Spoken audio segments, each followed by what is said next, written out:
Welcome to the Sustainable Clinical Medicine Podcast. I am your host, Sarah Smith.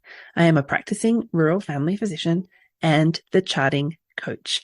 This is the podcast for physicians and advanced practice providers who are ready to step back from the busyness of their clinical day to share ideas, question everything, and redesign their clinical day. We are redesigning clinical medicine to create sustainable clinical days and create time for our lives outside of medicine. Join us for discussions with world experts who are helping design sustainable models of clinical medicine and the physicians or clinicians who have discovered or designed sustainable models of clinical medicine for themselves. Hi, and welcome back, everybody. Today we have a guest, Dr. Janet Little, or Dr. Jan, as she likes to be known as now. I met Dr. Jan inside trauma-informed coaching with Dr. Kimia Saraf, which we will hopefully have on at some point on the podcast as well. But for now, I'm going to introduce you to this beautiful lady who is going to help us understand how can we improve and work towards that sustainable clinical medicine for ourselves. I will let you introduce yourself in just a moment, but I had Dr. Little come into the Charting Champions program to talk to the physicians about empathy on empty.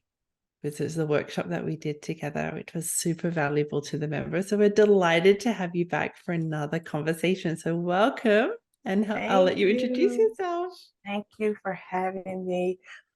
This is an awesome opportunity again to work with you. We started off in the same cohort with our trauma-informed training, and that really opened up things for me in terms of my passion of helping other healthcare professionals. But let me just share a little bit of something about me, and then we can take it from there. So, as you know, I'm a family medicine physician. I'm a wife of close to 20 years, a mother of a teenager who just started high school this week.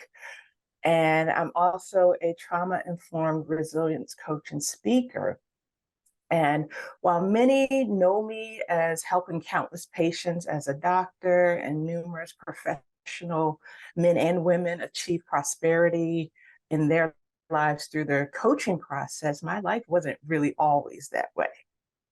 And I might as well just put it out there right now, because what people see of me now is not what it always was. So my story really kind of evolved from stress and burnout. And as we all know, in the healthcare profession, we're immersed in the bustling way of medicine, where it can be a toxic environment. And that's where I found myself several years ago as a physician leader. And I was grappling with the relentless demands of medicine, extinguishing fires day after day after day. And that emotional toll just really began to weigh heavily on me. And I did not have coping mechanisms to deal with that stress. So I, like a lot of other people, resorted to unhealthy habits. So there was a time where a glass of wine turned into half a bottle of wine in the evening, because that was my means of escaping the chaos that was surrounding me every day. And then I would numb my emotions with that, hoping to alleviate the agony that I was dealing with up here, yet alone the environment that I was surrounded in. And eventually, through the coaching process, personal development, professional development, and eventually the trauma-informed coaching, I realized that I was perpetuating a life that was damaging my mind, my body, and my spirit. And we have a tendency to do that, whether that's we go to our vices of alcohol, busyness. Let me just do more, do more, do more. Maybe it would go away. Isolation, food, all of those things we try to attempt to suppress how we're really feeling. And I'm sure your audience has experienced that before, and trying to figure out, how do I get out of this? So Mm. it was that the coaching process, the trauma informed coaching process, as well as other excellent coaches that took me under their wings. And it was that self realization that then turned into self actualization that this is not where I want to be. And not only that, I was able to then, as a physician leader, help other leaders that I was working with, other colleagues that I was working with, to come to that self awareness as well. And so that's where I got the name the Doctor for Doctors, and I was like, hey, that kind of sticks. And that's where the coaching process came in. So what I love now about what I do, I still practice medicine on my own terms. But I really have a passion now to really help repair or facilitate the repair of a broken healthcare system by starting with the healthcare professional who feels broken, stressed out, overwhelmed, and burned out. So Mhm. that's a little bit of my story. Nice. Love it. So if we were to go back and look at Dr. Jan in her day, when you were feeling that need to escape the day and that constant extinguishing fires, what's happening in your day then? Hmm. What are the stresses? How is that turning up in your life? It would turn up as anger, Mm-hmm. frustration, um, exhaustion. Mm-hmm. And when we talk about trauma informed, at the time, I did not have words to put to what I was feeling. I just knew that I was feeling some kind of way. And our basic vocabulary is I'm sad, I'm depressed, I'm exhausted, I'm frustrated, I'm angry. Mm-hmm. Those were just basic words that I could come up with, but I realized it was something deeper. It was so much deeper than that. And I recall a picture that I took with my son, and I carry this picture with me as a reminder where I once was. And he was probably in kindergarten at the time, so several years ago, because I told you he's in high school now. Yeah, yeah. And he's standing on the stairs with a school project, and I'm sitting next to him on the steps. And every time I looked at that picture, it was, I was blank. Mm-hmm. I was blank. And I couldn't figure out what it was. And the only word that I could come up with was numb. I was numb. I didn't feel happy. I didn't feel sad. I was numb. Mm-hmm. And so it was that point where I had to make a shift. If I wasn't going to do it for me, I had to do it for that boy. Mm-hmm. So important. Hmm. So that was that self-realization. It had taken Hmm. a while to get there. Like you were in a leadership position already, you said. Yeah. Yeah. Hmm. Yep. Tell us about that journey. So you had said yes to this other other role and responsibility. Hmm. Hmm. Tell us how that went. What happened there? The funny thing is, with that particular job, within 3 months of starting at that company, I knew that I wasn't supposed to be there. Mm, I really did. And it was one of those things where I wanted to give it that old college try, but something in me said, Janet, this isn't it. And I suppressed it. I was like, no, we're going to work our way up this ladder. We're going to give it a good try, and we're going to put in all effort. But within 3 months, I knew I wasn't supposed to be there. But get this, 3 months turned into almost 5 years. what was it in 3 months that you noticed that wasn't good for you? What were you starting to see that was like, this is not the place for me? It wasn't what it was billed to be.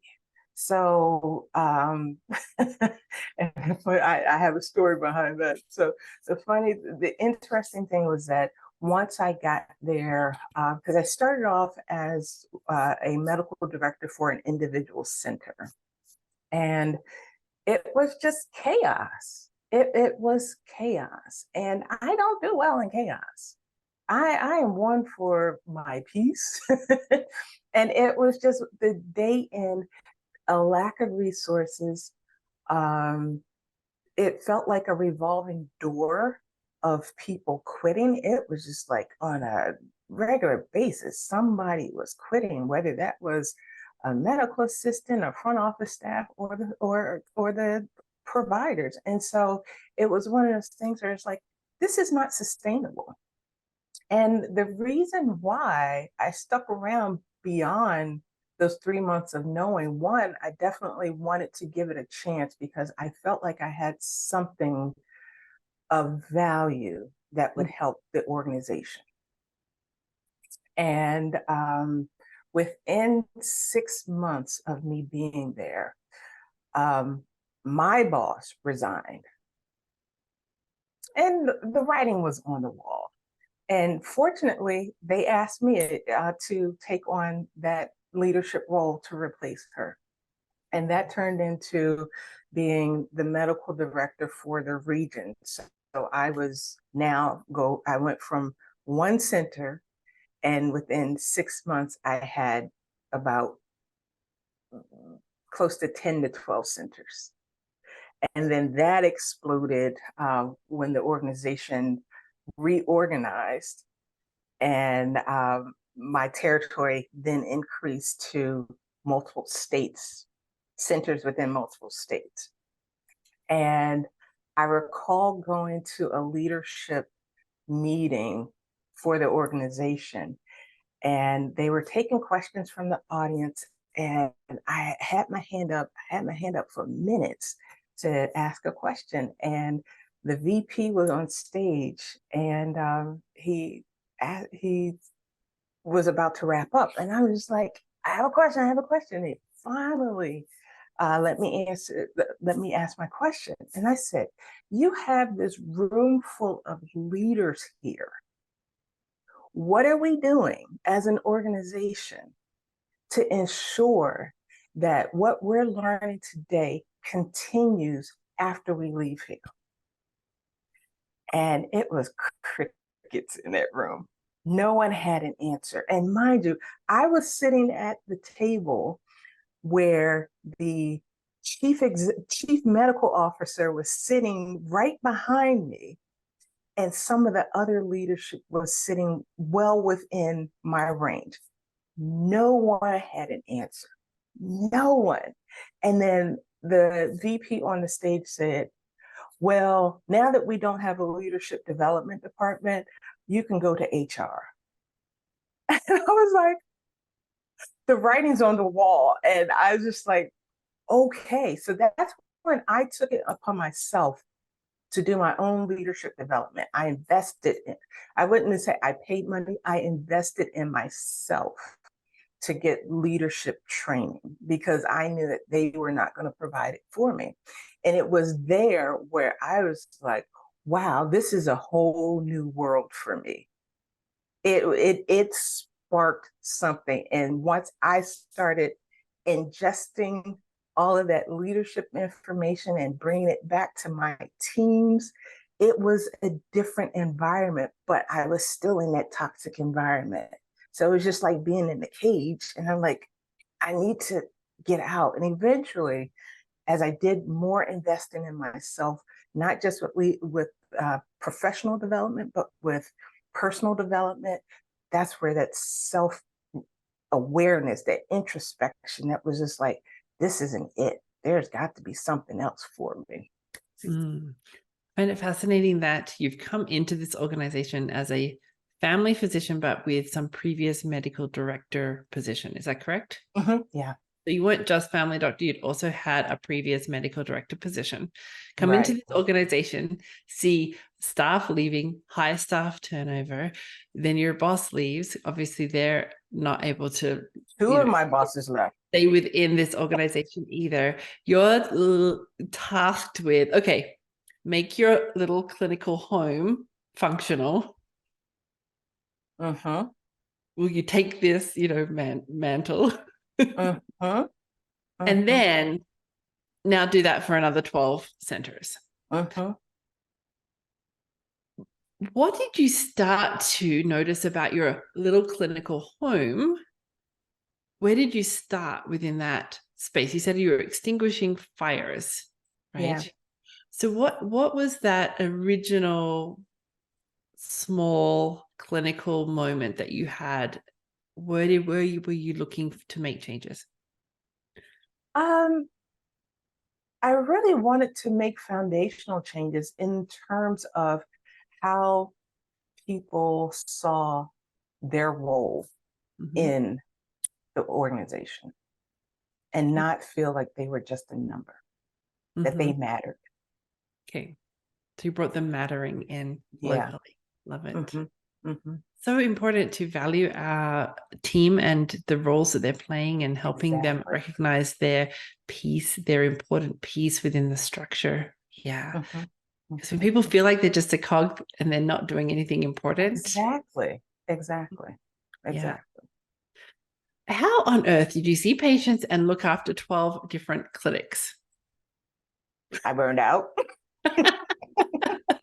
Like, what did that look like? Did you have emails? Were you on the phone all the time? Like, what Yeah, did it look so like? my role was I was supposed to have a smaller clinical role, particularly when let me back up. As the clinic director, I was still responsible for, I'd say maybe about 95% was still clinical. And Mm-hmm. then the other 5 to 10% was administrative, but it just spilled over that it was more so 100% clinical, fit in the rest of the stuff where you can. And so that was me taking work home. And then when I made the decision, yeah, I'll take on more leadership. It was supposed to be less clinical, more administrative because I had a larger territory. But the problem became when you have multiple centers where people are calling out, where your doctors are calling out or just not showing up to work, it falls on me. Not only that, was I dealing with our clients, our patients, the patient satisfaction, ensuring that the KPIs or the key indicators were being met to make sure that the organization was still making money. Those things, they weighed heavily on me. Like I said, it was just like day after day. It did not feel like I was adding value. It was more so you're filling in a hole. Mm-hmm. And when you're on a sinking ship that's taking in water and you are trying to plug the holes in the bottom of the ship, it's going to sink. And that's where I found myself at the bottom of the ship trying to catch my breath. And I called it burnout. Yeah. So you've got a clinic. How far away were these 10 to 12 clinics from you, literally in kilometers kind of thing? Or, Um, they were probably within a 30 miles. okay. So you get a 10, call from 30 miles. But clinic B that says, our doctor didn't show up today. Do you go and do that person's shift? for the most part, yeah, if I could not do it because I was covering someplace else, it was just like a puzzle piece of how can I put this person here? Can this clinic run with one person and I take somebody from here? It was a constant uh, puzzle piece. But then when I took on the larger role of having multiple states and having to drive several hours to those states, of trying to figure out, okay, how do I make sure that these clinics are staffed appropriately, making sure that they're making making their key indicators, those things. It was a lot. It was definitely a lot. So it's not just making sure the clinical piece is running well. It's also, are we profitable? Yes, absolutely. Wow, that is a whole Absolutely. nother layer. It was. It was. But Had you don't done get me that work wrong. Don't previously? get me wrong. Now, when I look back on it now from a different perspective, I have a better appreciation for it. While I was in it, absolutely not. But I have a greater appreciation for the challenge of it because it made me feel like, at the time, I felt like a failure. Mm, But coming through it and the knowledge and the wisdom that I gained from it, I feel like I'm a totally different person than I was mm. 4 or 5 years ago. Talk to us about that. Why did you decide, of all the sentences you could say about yourself, why was failure coming up? Failure because I did not see myself being of value at the time. I just felt like, as I said, I was just plugging holes. Mm, yeah, And what I saw, what my vision was to help change a culture. yeah, And what I learned is that you really, culture change is hard. yeah, yeah. Do you think that if we look at that version of Janet, um, trying to like literally fill holes in the schedule and ensure that a clinic becomes profitable Mhm. over multiple states as one person, do we think that you had any chance of being successful? No, not at all. And particularly when you're dealing with, and not saying I was the only person who felt that way, uh, Yeah. but it was just like when you hear other people talking about, oh, well, this is possible, this is possible. I'm just like, this doesn't make sense. And then the other thing was that when I was seeing other successful physicians walking away Mm. for the same reason, and I Mm-hmm. was just like, no, that's not going to be me. Mm. I Mm. can change the world. Yeah, and I But mean, you will, you did change the world. You did change a huge amount of that organization now that you're looking back at it. But in the yeah. moment, as one person, like you said, with the leadership skills that were still in development, Mhm, that was a huge ask because what you're being asked to do is go from that, how can I make my clinic team feel worthwhile and included, and taking it to mhm. that broader, how can we In make a lot of this sense. Mhm, profitable and staffed well? They are two mhm. very different skill sets when we look Yeah. at those leadership things that you've now done. You've now done Mhm, all of that leadership training and went, hang on a minute. I was working at a systems level instead of at that ground level. That's a mhm, big shift. mhm. And Yeah. I think also what I realized at that time is that, as I said before, people matter and Mm, people want to feel like they matter, and yes. not that they're just going to a building to help somebody else's dream and vision, Mm-hmm. and I don't have any say or any validation within that. Mm, yeah, so important. Mm-hmm. Yeah. I can imagine there was a lot of phone calls happening to put out those fires. It was When you absolutely said you take 24/7. sorry, when you take work home, do you think it was organization and clinical work? What was going home with you? Definitely the administrative part of it. Again, it was just like I would get phone calls, text messages, random times of the night. Oh, I can't show up today. Your shift starts in 30 minutes. Or I crazy story. I had one of my docs, I found out like the following week that on that Friday he had packed up his office. He never put in a resignation, never said anything. And that Friday he packed up his office, and I get a phone call on Monday. Well, such and such isn't here, and I noticed that his office is empty. I tried calling him. He never picked up the phone. So I was tasked with filling in until I could find another body to fill in. And we know So, that, yeah. So go ahead. The clinical work consumes those rest of those 6 hours, 8 hours for that day. So you've driven to his office, you're seeing his patient load, and you're looking for a staff member to fill the gap.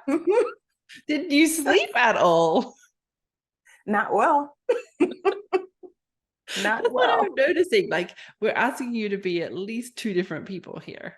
Right. Exactly. Clinical and fixing. And the funny story I have for you, just before we got on to record today, I was on LinkedIn and I was just scrolling through my feed, and there was a advertisement for this organization that said, "If you're burned out, come join us." And you're like, yep. I nearly spit out my coffee. I said, "Sure." because we'll handle it. We've got this Dr. Janet who's going to fill in the spot if you suddenly can't turn up. I said, "No, I will not be responding to this LinkedIn message." Okay, so you come home. Where were you angry? Like you said, I was angry. Like, where was that showing up? Where were you actually expressing your anger, do you think?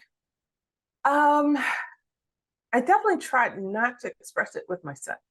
That was very, very important. But it would show up in, I think it was more so inside, because I'm not one for major conflict. And if I can't figure it out in my head, let me just keep it to myself. So I was just like that steamer that was just like until I popped. And it would show up probably in my relationships. My husband dealt with a lot.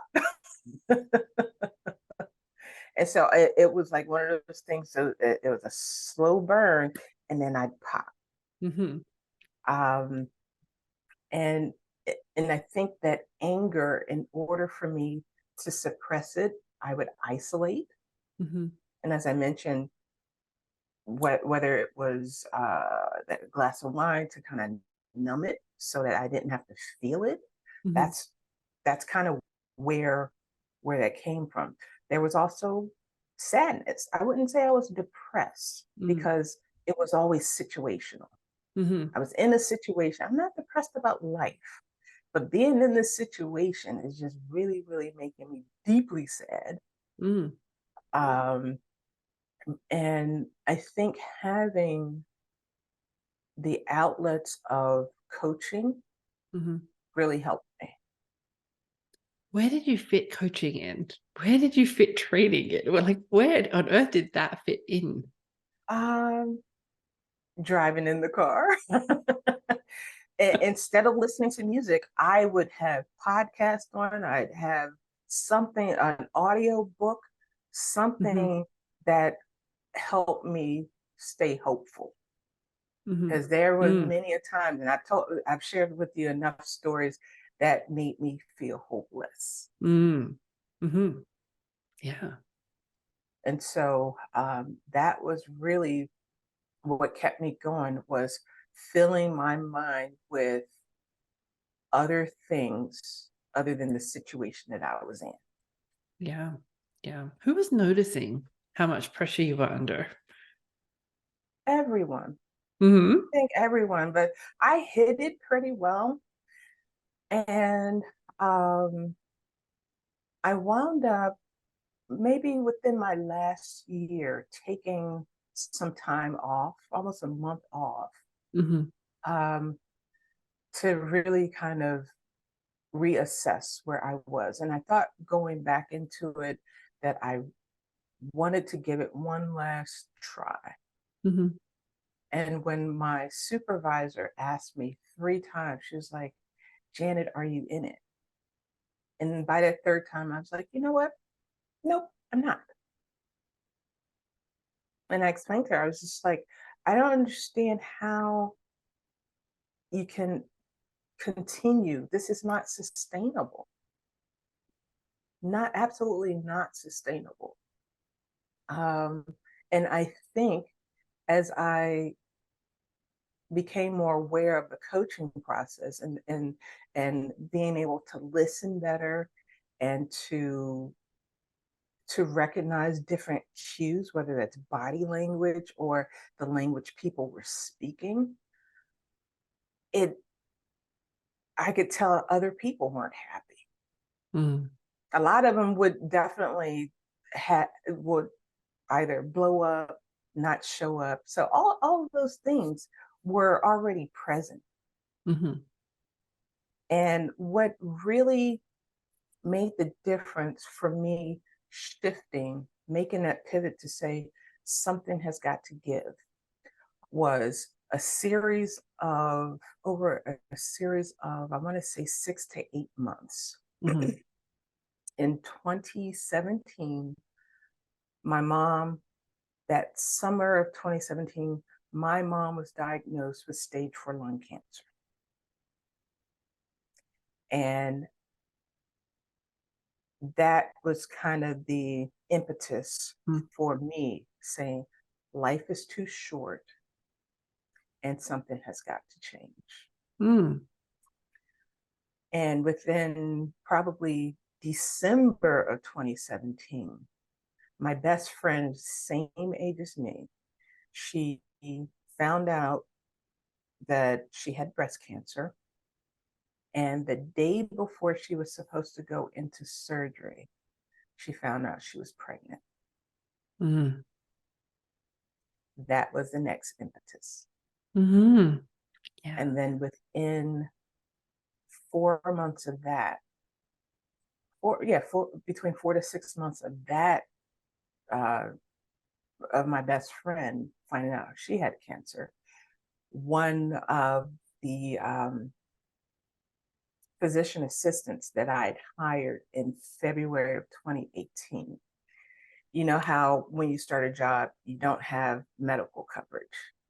Mm-hmm. So he was waiting and waiting that 90 days to get medical coverage. I had no idea that he was dealing with serious abdominal pain Mm-hmm. and went to the emergency department. And I think he had a CAT scan done and they found something suspicious and told him that he needed to follow up. But because he could not afford um, to get the care, he held out until his 90 days until he could get care, only to find out that he had stage 4 colon cancer Mm-hmm. and died within 45, 60 days. Wow. Yeah. So those were seriously eye-opening Yeah. for me. Yeah. And I was like, I had to throw my hands up. I was like, I can't do this. Mm-hmm. Not this way. Not at this Not pace. this Not way. if I want to put my priorities ahead of, yeah, the organization. Yep. Ah, Yep. yeah. And so over the course of those years and walking away from that toxic environment, I took on some gap jobs just to Mm-hmm. keep me um, in the game. Yeah. And what I do now, I really enjoy. It's enough clinical just to keep my toe wet, Yes. but I actually work now with veterans Mm-hmm. and helping with their compensation and pension examinations. I get to do it on my terms. Mm-hmm. And it is a different aspect of medicine, because before I felt like I was that cog in the wheel. Mm-hmm. Now I get to be creative. Mm-hmm. I get to use every aspect of my brain, helping these veterans get the benefits that they deserve by going through doing chart reviews, writing medical opinions. Mm-hmm. I see them, I do the examination, but again, it's on my terms, and it's something that sparks something that wasn't there before.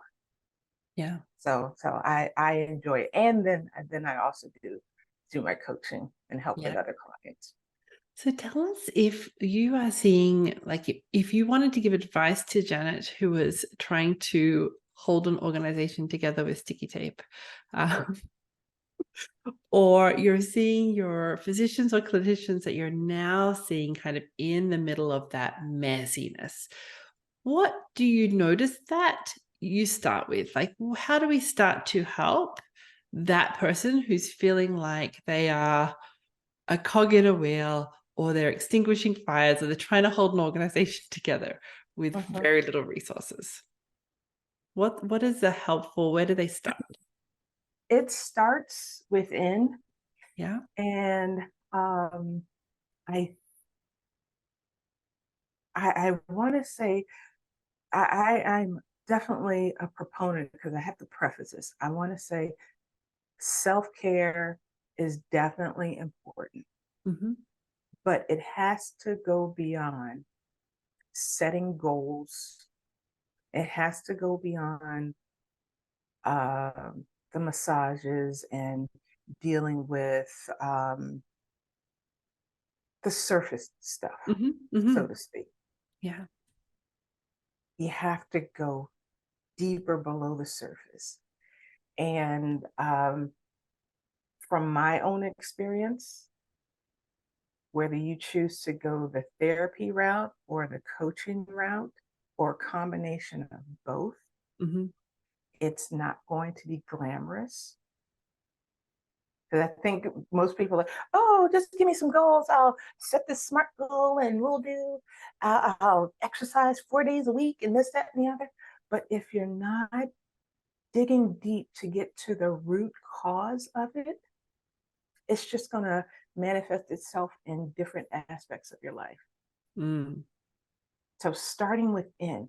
And one thing from my journey that I learned, we all as doctors took on that Hippocratic oath of first do no harm. My journey changed that Hippocratic oath to first do no harm, and that first starts with me, Mm. because I was doing a lot of harm to me. That sacrificial leadership. And I think we as doctors do that. It's just like, oh, I'm going to sacrifice my time. I'm going to sacrifice my going to the bathroom, Mm-hmm. simple things. I'm going to sacrifice my lunch Mm. for to make sure my patients are getting what they need. But we're harming ourselves. Mm. Yeah. And so if we can change that Hippocratic oath, first do no harm, and it starts with me, Mm-hmm. then I think whether you decide to stay in full-time clinical medicine, or some combination of it, or getting out of clinical medicine altogether, starting with me. Mm. And that's not selfish. If I am not able to serve from my overflow, and I'm constantly emptying out, and I'm not getting filled up, I'm harming myself, Mm. not just emotionally, physically, mentally, spiritually. Yeah. all those important arms towards us being filled and being able to continue to give. Mm-hmm. Mm-hmm. So Yeah. important. Thank you. Yeah. Where can people find you if they're looking for you? Where do they find you? All right. I had to make a list because all these new uh, Instagram and LinkedIn and all this stuff, I have to write it down. So, so the easy way to find me, if you want to email me, I can be found at info@drjanetlittle.com. I have a website that I am working on. So it still may look like it's under construction, but you can find that at coach.drjanetlittle.com. And I have some freebies on there. I have like a self-assessment there for people who are looking for coaching. So those are probably the two main places that you can find me. I'm also on Instagram and Facebook, and my handle is I am Dr. Jan. And then LinkedIn, Janet Little MD. Beautiful. I think I got everything. And take home message. So if you've got that person who is sitting there in the thick of it, in that place where they're feeling angry, extinguishing fires, unhealthy habits, take home message for them. What would you say? Things, maybe something we didn't discuss today that you wanted to bring in today. Yeah. I would definitely say to them, you are not alone. And if you feel like you are at that point of hopelessness, seek help.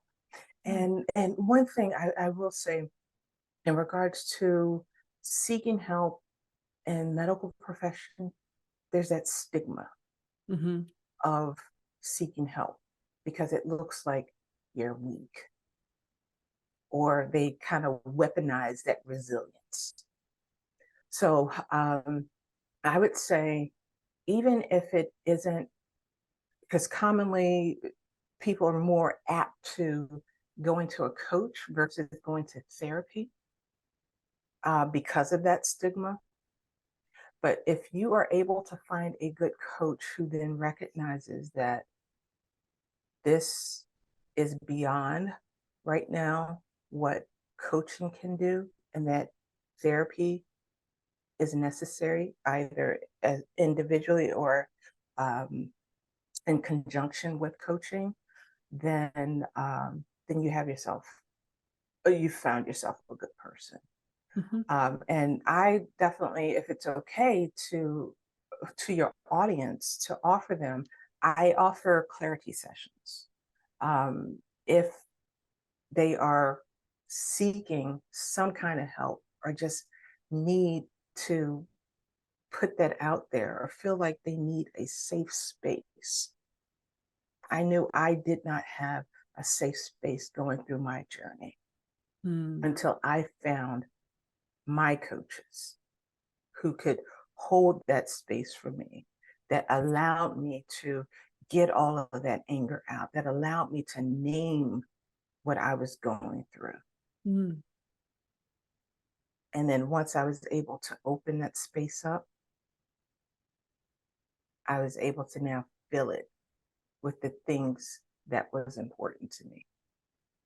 So I definitely want to offer your audience that if they need some space, I'm here for you. I think that's so important that we have that outlet where we can just talk through what's going on for us and get that clarity and that other perspective, the noticing, who's noticing you, and that the reframe, like what else is available here? Where is your hope when you're feeling hopeless? What could that look like? What choice do I have? Where is my ability? Where is my choices? Because you feel like you're in that hopelessness and you're like, oh, I don't feel like I've got any exits here. And no one to talk it out with. That's important. Thank you, Janet. Right. Thank you for bringing that in for us today. And then to be able to talk it out with someone who is in that industry. Yes, I had a number of coaches who could only take me but so far because they did not understand medicine. that's And right. I couldn't find a lot of physicians who were also coaches. Mm-hmm. So this is where, again, where I said earlier, this is where my passion is of helping to facilitate healing of healthcare professionals that don't feel like they have a space for themselves. Mm. That feeling trapped and alone and Mm-hmm. misunderstood, Yeah, potentially. exactly. Yeah, Exactly. such precious. Thank you so much for being here with us and bringing us that information around the things that you experienced in medicine and some of the things that helped you build a better and more sustainable way for you. I really Thank you. being here Thank today. you. It's my honor. It's my honor. Thank you. Have a great week, everybody. See you next week. Thank you for being part of the Sustainable Clinical Medicine podcast. If you'd like to learn more or join us to help you get home with today's work done, go to chartingcoach.ca. There you'll find all the information on the premier Lifetime Access Charting Champions program that is helping physicians get home with today's work done, with all the proven tools, support, and community you need to create time for your life outside of medicine. We would love to see you there. Until next time, thanks for listening.